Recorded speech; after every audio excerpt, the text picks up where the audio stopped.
Je vous salue tous dans le précieux nom de notre Sauveur et Seigneur Jésus-Christ. Frères et sœurs, c'est encore un plaisir pour moi de partager avec vous la parole de Dieu aujourd'hui. Le thème sur lequel je voudrais partager et développer dans mon enseignement aujourd'hui, c'est le costume de Dieu et l'action et la pensée de Dieu par rapport à la manifestation de l'adversité ou en d'autres termes du diable. Je m'explique. Beaucoup de frères et sœurs aujourd'hui dans nos assemblées se posent la question et sont parfois confus et même perturbés de se dire que si Dieu sait toutes choses, mais alors, est-ce que ça voudrait dire que Dieu a créé le diable? J'ai suivi beaucoup d'hommes de Dieu face justement à ce questionnement, dire non, Dieu n'a pas créé Satan le diable, mais c'est Lucifer qui est devenu le diable. Alors, donc aujourd'hui, nous allons pouvoir, à la lumière des Écritures, essayer de comprendre, est-ce Dieu, lui, en réalité, dans son plan, dans sa vision parfaite, a créé Lucifer, qui est devenu Satan, ou est-ce qu'il a créé Satan? Et ceci, de manière évidente, nous amène sur le terrain de la prédestination, de la volonté de Dieu et des élus de Dieu. Est-ce que Dieu a déjà choisi, Dieu a déjà établi ceux qui vont être sauvés? Qu'est-ce qui se passe réellement dans cette vision, dans cette pensée de Dieu qui parfois peut perturber beaucoup d'entre nous? Déjà, ce que je voudrais dire, c'est que si nous prenons les Écritures de manière littérale, ou en d'autres termes, si nous voulons comprendre les Écritures comme des hommes, nous serons face à des contradictions. C'est ainsi que Jean dit que nous savons que le Fils est venu et qu'il nous a donné, en fait, le don de l'Esprit. C'est par le don de l'Esprit que nous avons la capacité de la compréhension de la parole de Dieu. Donc, Jésus disait, je vous enverrai le Saint-Esprit et il vous enseignera toutes choses. Donc, c'est l'Esprit qui enseigne. Donc, l'enseignant, le pédagogue aujourd'hui, c'est le Saint-Esprit. Donc, nous comprenons que quand Jésus était là, en fait, Jésus, il ne nous conduisait pas de manière physique dans toutes choses. En fait, il y avait une portion qu'il avait réservée au Saint-Esprit. Je vais développer avec les Écritures à l'appui. Donc, la première question, c'est de dire que pour comprendre la pensée de Dieu et ne pas être confronté justement, ne pas tomber dans des amalgames, ne pas tomber dans la contradiction, il va falloir que Dieu lui-même nous dise comment nous devons comprendre sa parole. Au jour d'aujourd'hui, beaucoup lisent la Bible en français, en anglais, en allemand et en chinois, et cette même question revient. Dieu a-t-il créé le diable? Dieu a-t-il créé Satan? Et pourquoi aujourd'hui Dieu peut nous faire un reproche d'avoir failli à sa parole, de tomber, de pécher, s'il faut parler plus simplement, si déjà, lui qui sait toutes choses, il savait que Satan devait nous conduire à pécher. Alors, qu'est-ce qui se passe? Bien-aimés, déjà pour pouvoir établir notre fondement, nous devons prendre l'Écriture, que l'Écriture soit notre fondement. Jésus, il a toujours de son vivant parlé en parabole. Quand je dis de son vivant, de manière humaine. Donc Jésus, dans sa marche sur la terre, il parlait en parabole. Comme nous le déclare le livre de Matthieu 13, il dit, il leur disait toutes choses en parabole et il ne leur parlait point en parabole. Et il dit encore dans Hébreu, il dit, à vous, le royaume vous a été donné, mais à eux, le mystère ne leur a pas été révélé. Même dans Matthieu également, il prendra cette parole, il dira, parce que les disciples sont venus le voir et lui demander, mais Seigneur, toi, comme le déclare le livre de Jean, Jean qui dit, Dieu a tant aimé le monde qu'il a donné son Fils unique, afin que qui croit en lui, vous connaissez la suite, ne périsse point, mais est la vie éternelle. Mais toi qui es la vie éternelle, Jésus, toi Seigneur, mais pourquoi leur parles-tu en parabole? Mais Jésus leur a donné une réponse surprenante. Je les parle en parabole pour qu'ils ne comprennent point, parce qu'à vous, il vous a été donné de comprendre, mais à eux, ce n'est pas le cas. Donc nous comprenons que Dieu peut parler, nous pouvons l'entendre de manière audible, nous pouvons lire la Bible de manière littérale, mais ne pas comprendre la pensée de Dieu. Et rappelez-vous, quand Jésus disait aux pharisiens, dans le livre de Jean 8, à partir du verset 43 jusqu'au verset 50, il disait, « Pourquoi ne comprenez-vous pas mon langage ?» Pourtant, il leur parlait dans leur langue maternelle. Donc, Jésus, quand il parlait dans leur langue maternelle, les Juifs ne le comprenaient pas. Pourtant, Jésus également, il reconnaissait en eux une certaine capacité, une certaine intellectualité, s'il faut parler ainsi. La preuve avec Nicodème, il reconnaissait que Nicodème était docteur de la loi, mais quand il a donné une énigme à Nicodème, il n'a pas su comprendre l'énigme. Lui, il croyait qu'il fallait mourir et renaître. Donc, la pensée de Dieu était autre chose. Nous prenons le livre de la Genèse, par exemple. La Bible dit, Dieu dit que la lumière soit et la lumière fut. Moi, je m'interroge. Quand Dieu dit dans la Genèse, en ce temps, il n'y avait pas encore les hommes. L'homme n'était pas manifesté, l'animal n'était pas manifesté. Retenons que l'animal et l'homme ont été créés le 6e jour. Donc la première portion de la journée, l'animal a été créé, et la seconde partie, Dieu a manifesté, il a créé l'homme. Donc Dieu dit que la terre soit, et que la lumière soit, et la lumière fut. Dieu dit, nous avons plusieurs versets comme ça dans la Genèse, où l'Écriture nous dit, Dieu dit. La question que je me pose, dans quelle langue parlait Dieu? Il n'y avait pas des hommes. Quelle est cette langue que Dieu a utilisée pour pouvoir créer? Bien-aimé, vous êtes-vous déjà posé cette question? Cette langue, quelle était cette langue avec laquelle Dieu manifestait la création? Bien-aimé, c'est ainsi que nous comprenons en fait que si nous parvenons à comprendre la langue que parlait Dieu, si nous parvenons à comprendre la pensée que Dieu était en train de manifester quand il parlait, alors nous saurons comment comprendre Dieu. Et je vous ai donné un indice tout à l'heure, dans 1 Jean qui dit, nous savons que le Fils est venu, qui nous a donné, dont le don de l'Esprit, c'est l'Esprit qui nous amène à comprendre la parole de Dieu. Donc nous comprenons que le parler de Dieu, c'était effectivement le parler en esprit. C'était Dieu, ce n'était pas Dieu qui parlait à haute voix, une voix audible comme les hommes parlent. C'est tout un mystère. Non, c'était simplement la manifestation de l'Esprit. Parce que l'Esprit se mouvait. Amen. Prenons une écriture déjà pour pouvoir établir justement notre fondement. Comme je dis tout à l'heure, nous allons prendre déjà la première écriture, 1 Samuel. Nous prenons 1 Samuel à partir du verset 3. L'écriture nous dit, « Ne parlez plus avec tant de hauteur, que l'arrogance ne sorte plus de votre bouche, car l'Éternel est un Dieu qui sait tout. » Ici, le prophète Samuel nous dit que l'Éternel est un Dieu qui sait tout. Donc, il n'y a rien qui lui échappe. Prenons déjà ce premier élément. Prenons un second témoin, parce que il faut que la loi, que le témoignage, parce que la Bible dit que il faut qu'il y ait la loi et il faut qu'il y ait le témoignage également, qu'il faut qu'on parle ainsi afin que justement la lumière soit manifestée. Donc nous disons une chose, c'est que pour qu'il y ait des deux témoins, il faut qu'il y ait justement l'ancienne alliance qui atteste et que les apôtres qui sont ici justement représentés par les épîtres ou la nouvelle alliance puissent confirmer. Donc l'Écriture dit à la loi et au témoignage. Nous prenons le livre de 1 Jean. L'Écriture dans 1 Jean 3 à partir du verset 20. Je lis au nom de Jésus. « Car si notre cœur nous condamne, Dieu est plus grand que notre cœur. Il connaît toutes choses. » Ici, nous avons les deux témoins, les deux ailes, qui attestent que Dieu connaît toutes choses. Alors, si Dieu sait toutes choses, est-ce que la manifestation ou encore le changement de caractère ou de statut du diable pouvait échapper à Dieu? Bien-aimé, l'Écriture doit nous répondre. Parce que l'Écriture dit également, quand nous prenons le livre d'Ésaïe 25, à partir du verset 1, que l'Écriture dit que Dieu est un sage architecte dont les desseins se sont fidèlement accomplis. Donc nous savons qu'un architecte, c'est celui qui prépare un plan, en fait, justement, de pouvoir le matérialiser. Donc Dieu, dans l'éternité, il a établi un projet, un plan, parce que quand Dieu parlait, il prophétisait. Justement dans la Genèse. Donc Dieu étant un prophète, c'est celui qui sait que c'est une sentinelle, c'est celui qui voit, qui sait ce qui va arriver déjà.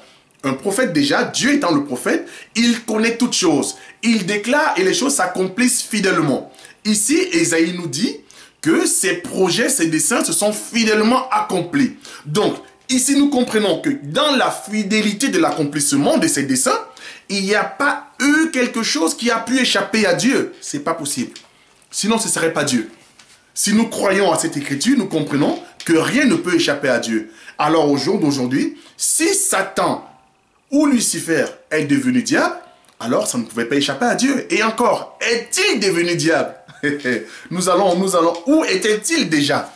Nous allons pouvoir vous l'expliquer et démontrer cela par les Écritures.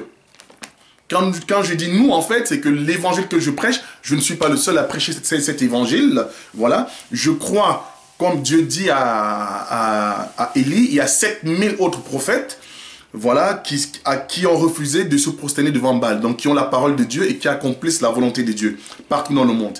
Donc, voilà, il n'y a pas, je ne crois pas qu'un homme ait le monopole de la connaissance. Voilà. Le seul homme qui a le monopole de la connaissance, c'est Jésus-Christ. Donc, jusqu'ici, nous comprenons que les projets de Dieu se sont fidèlement accomplis. Alors, rentrons dans le vif du sujet. Est-ce que Dieu a créé Satan ou Lucifer est devenu Satan? Mais non, mais Dieu, sachant toutes choses, il savait déjà dans sa préscience que l'objet de sa création devait devenir ou devait se manifester en adversité. Bien-aimés, quand nous prenons le livre de Proverbes 16 à partir du verset 4, la Bible dit que, prenons l'écriture, ok, que ce ne soit pas, prenons l'écriture, Proverbes 16,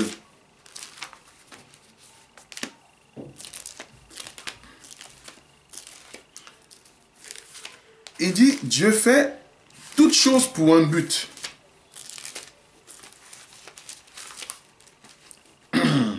Voilà, j'y suis. Je lis au nom de Jésus parce qu'il faudrait que vous ayez des éléments, voilà, pour pouvoir qui attestent que ce que nous vous disons, c'est des choses qui sont soutenues par les Écritures. Proverbe 16 à partir du verset 4. L'Éternel a tout fait pour un but, même le méchant pour le jour du malheur. Amen. Dieu a tout fait pour un but, même le méchant pour le jour du malheur. Alors, le méchant ici, c'est qui? C'est qui le méchant, bien-aimé? Et nous savons que aujourd'hui, le diable, c'est un esprit, bien-aimé. Le diable, c'est un esprit. Que nous disent les Écritures? Quand nous prenons également le livre de Hébreux 12 à partir du verset 9, la Bible nous dit que Dieu est le Père des esprits. Dieu est le Père des esprits. Bien-aimé, c'est pas moi qui l'ai inventé, c'est pas l'évangile selon l'apôtre Nono. Non, c'est les Écritures. J'atteste ce que disent les Écritures et je dis Amen, je m'incline.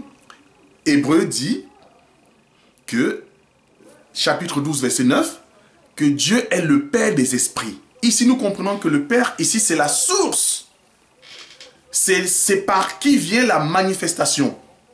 Donc, nous comprenons effectivement que Satan a été créé par Dieu, comme l'atteste également le livre de Ézéchiel. Si nous prenons par exemple le livre de Ézéchiel 28, à partir du verset 1 jusqu'au verset 15, l'Écriture atteste effectivement que Lucifer était une œuvre parfaite. Je dis bien était, retenez bien. C'est-à-dire que quand Dieu a créé Lucifer, il a trouvé Lucifer parfait dans le rôle qu'il devait accomplir. Dieu ne fait pas d'erreur, bien-aimé. À chaque fois que Dieu manifeste une créature, il le fait pour un but. Donc quand Lucifer a été créé, il a été créé pour un but. Alors si le but pour lequel il a été créé, Lucifer a abandonné ce but, alors Dieu ne sait pas toutes choses et ses desseins ne se seront pas fidèlement accomplis. Aussi simple que ça. C'est-à-dire que si au jour d'aujourd'hui, Dieu a créé Lucifer pour manifester l'adoration comme il le faisait, pour qu'il soit élevé parce qu'il était dans l'élévation, au milieu dans la montagne, la sainte montagne, ce qui veut dire qu'il était dans la présence de Dieu.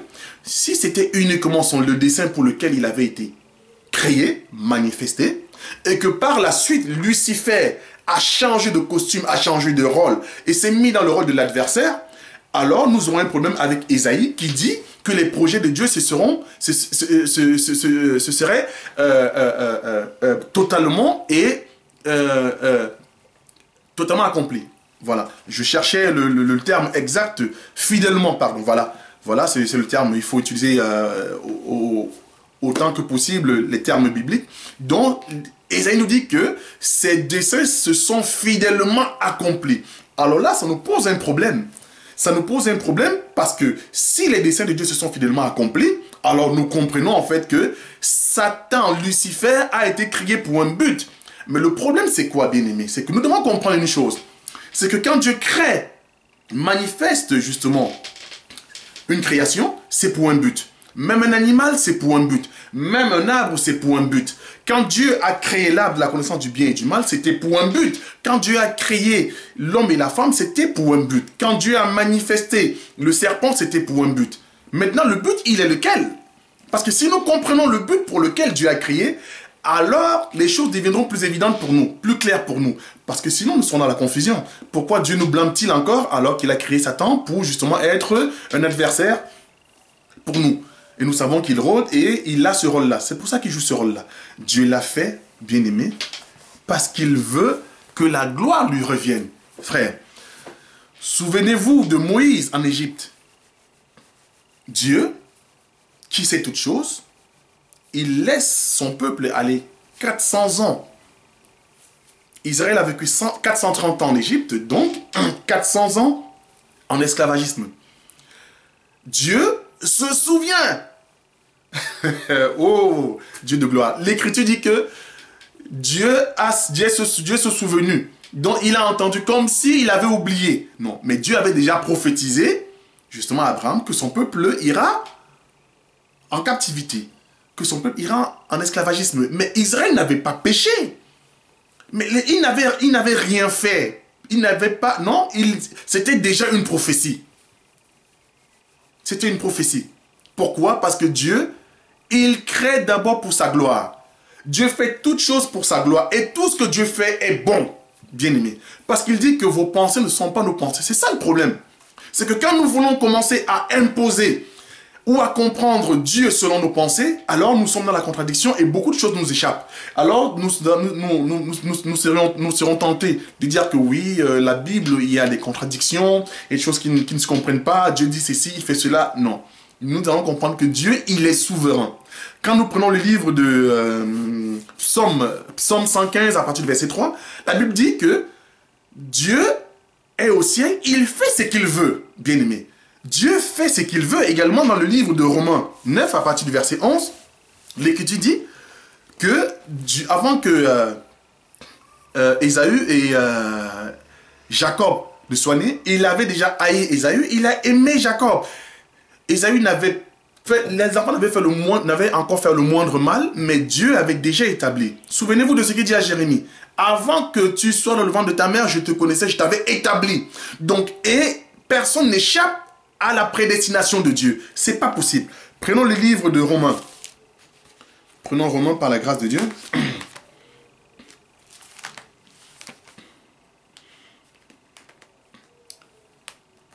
La Bible dit, Romains 11 à partir du verset 32, je lis au nom de Jésus, l'Écriture dit, car Dieu a renfermé tous les hommes dans la désobéissance pour faire miséricorde à tous. Donc Dieu, lui, il a renfermé les hommes dans la désobéissance. Oh Jésus. Mais alors, pourquoi nous blâme-t-il encore? La réponse doit être biblique. Quand nous prenons le verset un peu plus loin, il dit, oh Dieu, oh la profondeur et la richesse et la sagesse de Dieu sont insondables. Il dit, les voies de Dieu sont incompréhensibles. Qui a connu la pensée du Seigneur? Oui, qui est ton conseiller? Qui est le conseiller de Dieu? Qui lui a donné le premier pour qu'il lui donne ensuite? Non, c'est lui et par lui que toutes choses sont. À lui la gloire des siècles des siècles. Ici, Paul nous dit, Dieu, il vient attester ce que David dit. Dieu fait ce qu'il veut. Bien-aimé. Il n'a pas de conseiller. Il n'a pas de conseiller. Qui es-tu? Il n'a pas de conseiller. Il fait ce qu'il veut, quand il veut. Bien-aimé. Quand nous reprenons le verset, pour répondre à la question, pourquoi nous blâme-t-il encore? La Bible dit, que dirons-nous donc? Y a-t-il de l'injustice en Dieu? Loin de là. Car il dit à Moïse, je ferai miséricorde à qui je ferai miséricorde. J'aurai compassion à qui j'aurai compassion. Ainsi donc, cela ne dépend ni de celui qui veut, ni de celui qui court, mais de Dieu qui fait miséricorde. Tu me diras, pourquoi blâme-t-il encore? Qui est-ce qui résiste à sa volonté? Oh, homme, toi plutôt, qui es-tu pour contester avec Dieu? Le vase d'argile dira-t-il, le vase d'argile dira-t-il à celui qui l'a formé, pourquoi m'as-tu fait ainsi? Le potier n'est-il pas maître de l'argile pour faire avec la même masse un vase d'honneur et un vase vil? Nous sommes que de l'argile. Dieu fait ce qu'il veut, bien-aimé. Et personne ne peut contester avec Dieu. Donc quand Dieu crée, il attribue à chacun une fonction pour sa gloire. Il endurcit le cœur de Pharaon pour sa gloire, bien-aimé. Alors ainsi, nous comprenons que quand Dieu crée Lucifer, il a déjà ses attributs. Il a déjà une feuille de route. Il a une mission, bien-aimé. Dieu crée pour une mission. Dieu crée pour un but. Dieu ne crée pas au hasard. Donc, quand Lucifer est créé, il a déjà en lui le caractère de Satan. Il a en lui le caractère du diable. Parce qu'il doit manifester ce caractère pour pouvoir justement accomplir l'écriture. Parce que l'écriture dit, dans Lamentation 3.37, qui dit qu'une chose n'arrive sans que l'Éternel ne l'ait ordonné. Qui dit qu'une chose n'arrive sans que l'Éternel ne l'ait ordonné. N'est-ce pas par lui que viennent les maux et le bien? Maux avec M-A-U-X. Le malheur. Bien-aimé. Prenons l'écriture. C'est important.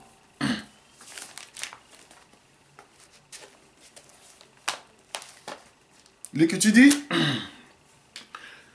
Psaume 139, Éternel, tu me sondes, tu me connais. Tu sais quand je m'assieds, tu sais quand je me lève. Tu pénètres de loin ma pensée. Tu sais quand je marche, quand je me couche. Tu pénètres toutes mes voies. Car la parole n'est pas sur ma bouche, sur ma langue, que déjà, ô Éternel, tu la connais entièrement. Ici, l'Écriture nous dit que même quand nous n'avons même pas encore formulé la parole, Dieu connaît déjà ce que nous voulons dire. Parce qu'il sait toutes choses. Au verset 16, la Bible dit, toujours dans Psaume, David qui parle,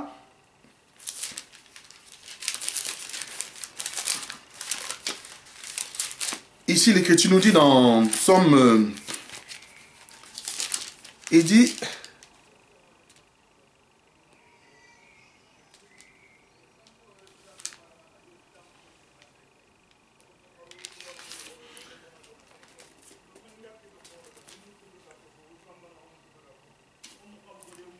je lis au nom de Jésus, 139, il dit, 139 à partir du verset 16. Quand je n'étais qu'une masse informe, tes yeux me voyaient.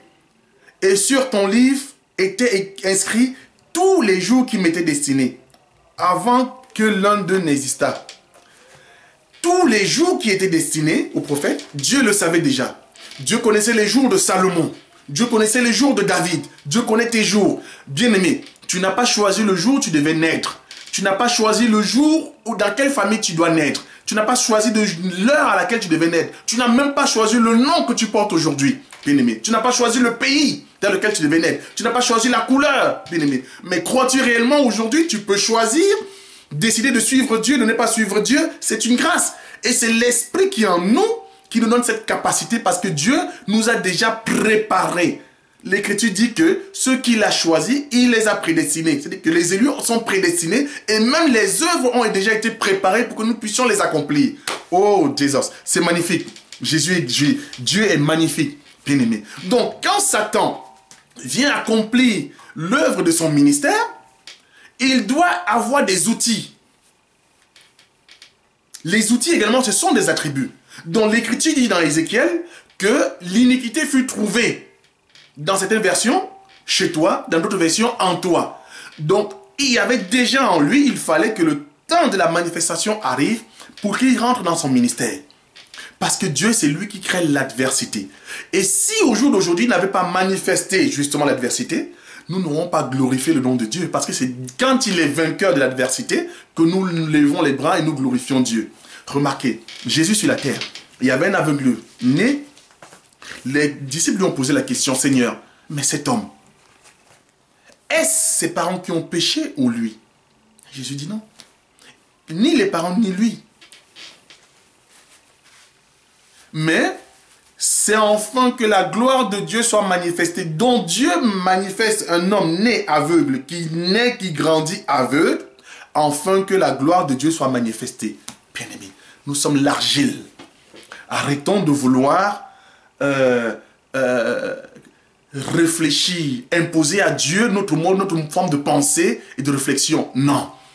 Dieu fait toutes choses pour un but. Si ça ne s'accomplit pas selon la volonté de Dieu, alors Dieu aurait échoué. Mais comme Dieu, c'est un Dieu qui n'échoue point, ça ne pouvait pas se manifester. L'Écriture dit encore ici, dans Amos, « Sonne-t-on la trompette dans une ville sans que le peuple soit dans l'épouvante? Arrive-t-il un malheur dans une ville sans que l'Éternel en soit l'auteur? » Sans que l'Éternel en soit l'auteur. Frère, c'est difficile, je sais, mais c'est la parole de Dieu. L'Éternel est l'auteur. Malgré ça, il est bon. Donc nous comprenons que quand Dieu détruit la terre dans Genèse 11, au temps de Noé, Dieu, c'est dans son amour qu'il détruit la terre. Il est bon quand il fait ça. Quand il détruit Sodome et Gomorrhe, Dieu est bon. C'est dans son amour également qu'il détruit Sodome et Gomorrhe. Mais selon nous les hommes, non, mais c'est un scandale. C'est un scandale qu'un homme puisse dire 3 fois saint. Je suis un Dieu bon, miséricordieux. Mais il faudrait comprendre, bien-aimé, que l'amour et la bonté de Dieu ne se manifestent que dans la vie de ses enfants. Frère, l'amour de Dieu ne se manifeste que dans la vie de ses enfants. Donc, quelqu'un qui n'est pas dans la volonté de Dieu, pour Dieu, cette personne est morte. Souvenez-vous, remarquez. Il y a un disciple qui dit à Jésus, je veux te suivre, mais permets-moi d'aller enterrer mon père. Jésus lui dit quoi? Laissez les morts enterrer les morts. Donc, quoique vivant, Jésus voyait déjà ceux qui allaient enterrer une personne morte physiquement, trouvaient que cette personne et que ces personnes qui allaient avec elle étaient aussi des personnes mortes parce que n'étant pas dans sa volonté. Il dit, je suis le Dieu des vivants. Donc nous croyons aujourd'hui que de Abraham, Enoch jusqu'à aujourd'hui, ils sont vivants. Frère, parce que c'est des gens qui ont vécu et ils sont morts dans la volonté de Dieu. C'est ça en fait être vivant. Donc quand Dieu détruit, Dieu estime qu'il n'y a que 8 personnes. En réalité, il y a une seule personne qui est dans sa volonté. Parce que les 7 autres personnes en fait étaient l'accomplissement. Nous pouvons expliquer qui était Noé. Parce qu'il faut expliquer les 7 qui sont également qui accompagnaient Noé. Parce qu'il y avait 8 personnes. Nous pouvons expliquer cela, mais ce n'est pas notre sujet aujourd'hui. Nous pouvons toucher ça pour expliquer aussi les 7 jours de la création, les 7 marches de Salomon. Nous pouvons expliquer tout ça, mais par la grâce de Dieu, ce n'est pas notre thème aujourd'hui. Donc aujourd'hui, nous comprenons en réalité que Satan, Lucifer, le diable, il est au service de Dieu. Bien-aimé, Dieu ne peut pas avoir d'adversaire. C'est comprendre la Bible en français. De croire qu'il y a quelqu'un qui peut contester avec Dieu. Lui, il le dit. Qui peut contester avec moi? Et les prophètes l'ont compris. Remarquez. Quand Job a été attaqué, est-ce qu'une seule fois, Job a dit que le diable m'a touché? Bien aimé, ça n'existe pas dans la Bible. Job dit, la main de Dieu m'a frappé. La main de Dieu. Parce que Job savait, étant prophète, que Satan, c'est un serviteur de Dieu. Satan est soumis à Dieu. Satan est parfait dans son rôle. Donc, il y a des personnes que Dieu crée pour l'enfer. Parce qu'il savait que Satan ne venait manifester que la volonté de Dieu. Donc, quand il parle de la main de Dieu m'a touché, nous comprenons ici en réalité, il savait qu'il fallait qu'il atteste de l'écriture de Lamentation qui dit qu'une chose n'arrive sans que l'Éternel ne l'ait ordonné. Donc, il voyait en l'action du diable, justement, l'ordonnance de Dieu. Bien-aimé. C'est aussi clair, aussi précis que ça. Tu ne peux pas être en dehors, tu ne peux rien faire en dehors de la volonté de Dieu. Nous prenons le livre de Proverbes 19 à partir du verset 21. Il dit, il y a plusieurs projets dans le cœur de l'homme, mais c'est la volonté de Dieu qui s'accomplit. Bien-aimé. C'est la volonté de Dieu qui s'accomplit. Frère. Donc, nous comprenons ainsi mieux Comment comprendre le mouvement de Dieu? Parce que Dieu, en réalité, il crée Satan, il crée Lucifer, qui est Satan, qui avait déjà cet attribut en lui, et qui doit manifester, parce que quand Dieu crée, il n'y a rien de nouveau, il n'y a pas de surprise. Dieu ne peut pas te créer Satan, tu deviens Lucifer, tu ne peux rien devenir. Quand Dieu te crée, si tu deviens quelque chose, il l'avait prévu pour toi. Frère, il l'avait prévu pour toi. Donc, quand nous parlerons du libre arbitre, bien-aimé, nous allons toucher, ce n'est pas notre thème aujourd'hui. Déjà, j'y crois pas. Et même pour ceux qui croient au libre arbitre, Dieu, il est au-delà. Parce que le libre arbitre, comme expliqué selon les hommes, c'est la capacité de choisir. Mais quel que soit ton choix, Dieu sait déjà ce que tu vas choisir. Donc, il a la capacité de t'épargner. Il sait que tu vas choisir. Donc, en réalité, même ton choix, il a déjà été établi par Dieu. Puisqu'il sait toute chose. Il sait que quand je crée l'arbre, l'homme va chuter. Il sait que quand je mets la tentation, l'homme tombera. Parce qu'il sait toute chose.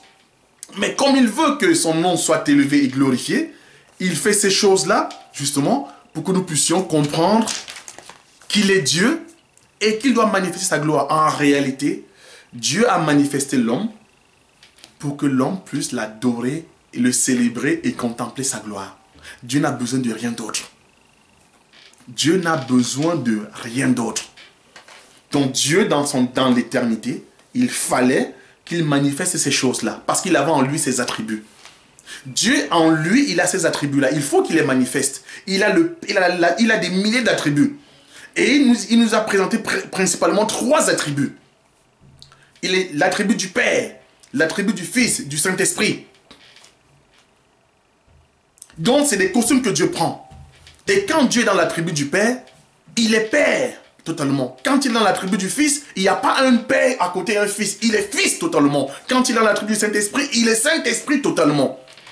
Bien-aimé, entièrement. C'est ainsi que nous dénonçons la Trinité. Frère, donc ici, bien-aimé, ne soyez pas perturbés. Dieu fait ces choses-là pour un but, pour que ces desseins soient accomplis. Parce que Satan, c'est un serviteur. Maintenant, il faudrait que nous puissions, que je puisse appuyer ce que je dis avec des écritures. Sinon, d'aucuns vont me taxer de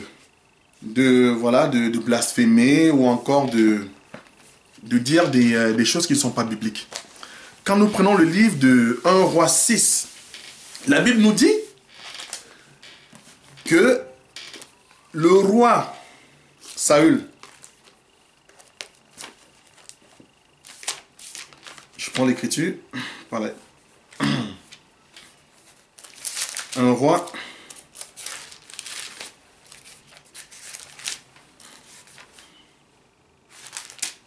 un roi 6, si je ne me trompe.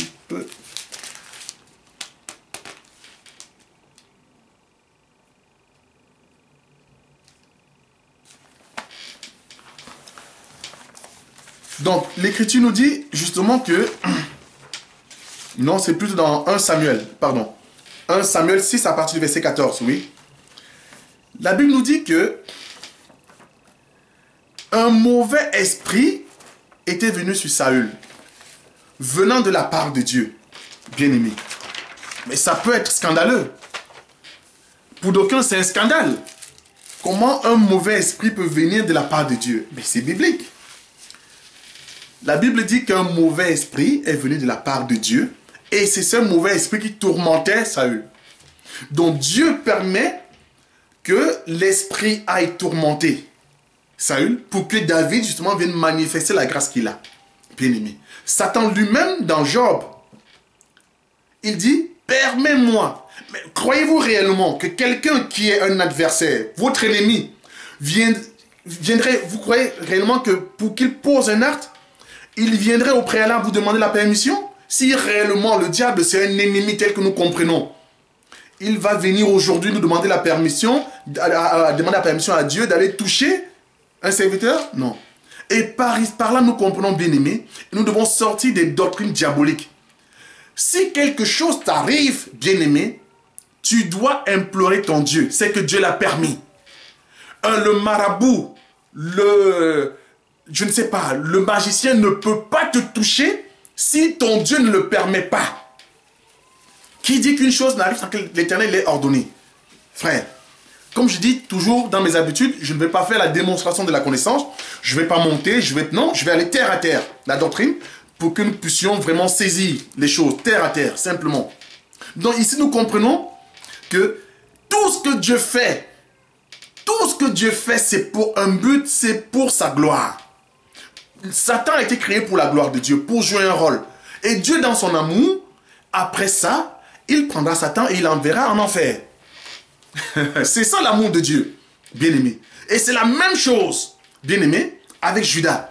Judas n'a jamais trahi Jésus. C'est impossible. Oh, Jésus. Mais c'était une prophétie. Et le diable est rusé. Parce que même dans la pensée du diable, quand les hommes disent que Judas a trahi Jésus, mais en d'autres termes, quelque chose a échappé à Jésus. Jésus n'avait pas vu qu'il y avait un complot. Jésus n'avait pas vu, en fait, que non, je dois dépasser une trahison, en d'autres termes, frère, pour expliquer les choses. Quand on dit qu'on a été trahi, on a été manipulé, on a été abusé. En fait, on s'est servi de nos sentiments, on s'est servi de notre attachement pour pouvoir nous jouer un tour, pour pouvoir nous mettre en défaut. Mais si Dieu sait toutes choses, comme nous croyons, comment Judas peut trahir? Impossible. Comment Satan? Et dans l'esprit de Judas, nous voyons Satan. Parce que Satan, nous voyons de Caïn, nous voyons tout ça. Nous allons toucher sa doctrine et tout et tout. Nous voyons Caïn, nous voyons tout ça. Nous voyons Judas. Judas ne peut pas trahir Jésus. D'ailleurs, l'Écriture dit, c'est lui qui devait le livrer. Il y a une différence entre quelqu'un qui livre et quelqu'un qui trahit. On ne peut pas trahir Dieu. C'est impossible. Déjà, c'est ne pas croire que Jésus est Dieu. Ce n'est pas croire que la prophétie devait s'accomplir. Parce que Jésus, comme le diable, Judas est la continuité. C'était un instrument que Dieu devait utiliser pour manifester justement l'œuvre du rachat.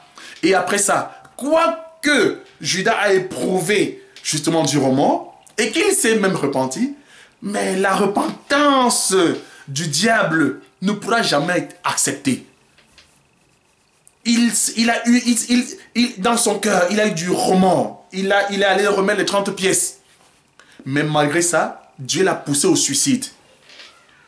Parce qu'il fallait que malgré ça, qu'il commette encore un péché. Parce que Dieu, dans son plan, il n'a pas prévu que la repentance puisse amener le diable au paradis. Il n'y a pas de place pour lui. Il a été créé pour ça. Donc oui, Dieu, dans son amour, il crée des personnes pour les envoyer en enfer. Ça paraît scandaleux. Donc, Satan, Caïn, Judas, Nebuchadnezzar, Pharaon, ce sont des instruments que Dieu a utilisés. Et Satan, il a pris justement le costume. Il s'est manifesté comme étant Caïn, il s'est manifesté comme étant le serpent, comme étant Nebuchadnezzar, comme étant Nimrod, il s'est manifesté comme étant Pharaon, comme étant Judas. Et au jour d'aujourd'hui, il continue à se manifester, bien-aimé. Et Dieu l'a créé pour ce but. Donc, si un homme vous dit encore que Dieu a créé Lucifer et qui est devenu Satan, cet homme ne comprend même pas ce qu'il dit. Il n'a pas compris quel est le plan de Dieu. Maintenant, vous allez me poser la question, ben, nous alors, bon, si Dieu a déjà tout prévu, ben, ça sert à quoi de servir Dieu? Parce que forcément, ceux qui ont été prédestinés iront au paradis. Et ceux qui n'ont pas été prédestinés n'iront pas au paradis. Donc, que nous servions Dieu ou pas, la volonté de Dieu va s'accomplir. Je dis Amen. Mais seulement, il y a une chose que vous devez comprendre. C'est que l'Écriture dit que l'Esprit de Dieu atteste à notre esprit que nous sommes enfants de Dieu. Et l'Écriture dit également que nous sommes conduits par l'Esprit de Dieu. C'est que nous sommes conduits par nous marchons par la foi, bien-aimés. Mais la Bible dit aussi que la foi sans œuvre est morte. Donc, par là, nous comprenons que l'Esprit atteste que nous sommes enfants de Dieu parce que nous marchons selon les œuvres de la foi. Donc, un enfant de Dieu qui était prédestiné, il doit se rassurer du fait qu'il a été prédestiné par rapport aux œuvres qu'il pose. En réalité, nous ne sommes pas sur la terre pour devenir enfants de Dieu. Nous sommes sur la terre. Chacun doit s'examiner pour savoir s'il est enfant de Dieu. Bien-aimé. Parce que ça a déjà été établi, frère. Donc, si Dieu a mis en toi cet esprit, tu feras de manière naturelle la volonté de Dieu. Même s'il y a des persécutions, tu t'attacheras toujours à Dieu, frère. Parce que Dieu te l'a donné. Et Dieu nous interdit de raisonner. Donc quand Dieu dit marche, marche. Ne demande pas à Dieu, mais si tu as tout établi. Non, il dit qui es-tu? Parce que nos pensées ne sont pas ses pensées. Même s'il sait déjà, nous qui sommes la créature, nous sommes l'argile, faisons la volonté de Dieu. Arrêtons de philosopher. Non. Parce qu'un enfant de Dieu, c'est par les actions, par les œuvres que nous savons qui ils sont. La Bible dit, vous les reconnaîtrez par leurs œuvres. Pourquoi Dieu dit cela, bien-aimé? Parce que Satan, dans sa fonction, Dieu lui a donné la capacité d'imiter. Parce que quelqu'un qui est rusé doit pouvoir avoir des outils pour manifester justement sa science. Dieu lui a donné la capacité de pouvoir manifester sa ruse. Donc Satan, c'est un imitateur. Dieu est Dieu. Satan aussi, pour certains, il est Dieu. Dieu a ses ministres. Satan aussi, ses ministres. La Bible dit justement les ministres du diable. Satan aussi a ses ministres. Satan même se déguise en ange de lumière. Donc par là, qu'est-ce que nous devons comprendre, bien-aimés? C'est très important. Nous devons comprendre que la Bible dit que la seule chose par laquelle nous devons reconnaître un enfant de Dieu, c'est par les œuvres. Donc il a été donné à Satan la capacité de faire des miracles, la capacité de prophétiser, la capacité de pouvoir faire des choses incroyables, de pouvoir prêcher. Satan prêche aussi avec un discours, mais impressionnant. Satan fait aussi la démonstration de la connaissance. Satan, il fait tout ça. Mais la seule chose qu'il ne lui a pas donnée, c'est la capacité de vivre dans la sanctification. Satan ne peut pas vivre dans la sanctification. Parce que Dieu nous dit, demeurez, vivez dans la sanctification sans laquelle personne ne verra Dieu. Donc nous comprenons que la sanctification, en fait, c'est de vivre selon la parole de Dieu et de manifester la volonté de Dieu de manière physique aussi. Donc la foi sans œuvre est morte. Si tu n'as pas des œuvres, alors tu ne peux pas te prétendre être un enfant de Dieu. C'est la parole parce qu'on te reconnaît par les œuvres. Donc nous comprenons que Dieu a privé à Satan les œuvres de la sanctification ou encore les œuvres d'un enfant de Dieu. Donc ce que Satan ne peut pas faire, c'est de marcher selon la sanctification, selon les œuvres d'un enfant de Dieu. Bien-aimé. C'est impossible. Il peut prêcher, il peut faire des miracles, il peut faire des choses incroyables. Mais il ne peut pas créer et il ne peut pas manifester les œuvres de la foi. C'est impossible à Satan.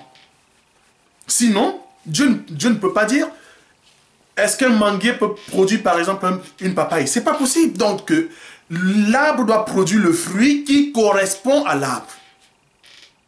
Donc, nous comprenons que le fruit, en fait, c'est la représentation de l'arbre. C'est le témoignage de l'arbre. Donc, Satan ne peut pas, dans ses actions, témoigner Dieu. C'est impossible. Il ne peut pas vivre dans la sanctification. Il ne peut pas manifester les œuvres de l'esprit. Donc, un homme qui prêche, un homme qui fait des miracles, un homme qui fait la démonstration. Mais nous devons voir dans les œuvres. C'est par là que nous comprenons qu'en réalité, qui il est. Bien-aimé, un enfant de Dieu peut pécher. Amen. Mais un enfant de Dieu ne peut pas vivre et avoir pour pécher, justement, un mode de vie. Non. Frère, c'est impossible. Donc, il n'a pas été donné à Satan cette capacité. Donc, c'est en cela que l'Esprit atteste que nous sommes enfants de Dieu. Ce n'est pas en français comme certains pensent. Ah, moi, je crois que je suis enfant de Dieu. L'Esprit atteste en moi, je suis enfant de Dieu. Non, tu n'as pas compris, bien-aimé. Tu n'as pas compris. Quand l'Esprit vient attester en ton esprit, bien-aimé, il y a tout un cheminement. Frère, un enfant de Dieu, ce sont des œuvres. Les œuvres d'Abraham. Ce sont des œuvres, bien-aimé. Donner son fils unique en sacrifice. Oh, Jésus. Bien-aimé. Donc ici,